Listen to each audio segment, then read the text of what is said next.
Kuha sa CCTV na yan ang maaksyong paghabol ng mga pulis sa isang motorcycle rider sa Padre Faura Street malapit sa Ross Boulevard Service Road, Maynila. Hindi na gaanong mahagip sa video pero nakabangga pa raw ng isa ring motorcycle rider ang suspect. Matapos yan, iniwan umano niya ang kanyang motor at tumakbo pabalik. Buti na lang at may mga tumulong na gwardiya kaya na-corner ang suspect. Sinubukan pa raw ng suspect bumunot ng baril pero agad na alerto ang mga otoridad. Nakuhanan siya ng 9mm na pistol na walang dokumento. Ayon sa pulisya, bago ang habulan, una nang nakita ng mga pulis ang lalaki sa Taft Avenue. Habang nagpapatulya itong mobile ng Bacobo PCP, may nasita silang isang individual dito na nagkaroon ng self accident.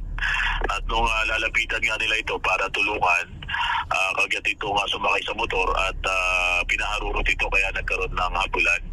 Nakikipag-ugnay na raw sila sa Land Transportation Office para malaman kung karnap ba ang motor na gamit ng suspect lalo't wala itong mga dokumento.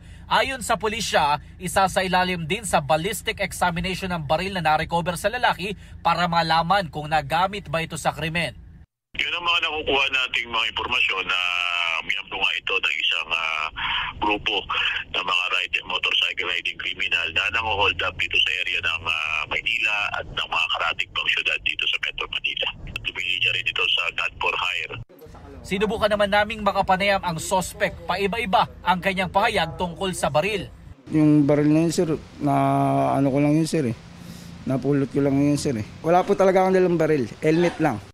Itinanggi naman niyang miyembro siya ng mga riding in tandem na sangkot sa pang-hold up. Paliwanag niya, kaya niya sinubukang tumakas ay dahil may banta umano sa kanyang buhay dahil marami raw ang may gusto sa kanyang nobya. Hawak na ng Ermita Police Station ang suspect na maharap sa reklamong resistance and disobedience to a person in authority at paglabag sa Comprehensive Law on Firearms and Ammunition. Ito ang unang balita. Jomer Apresto para sa GMA Integrated News.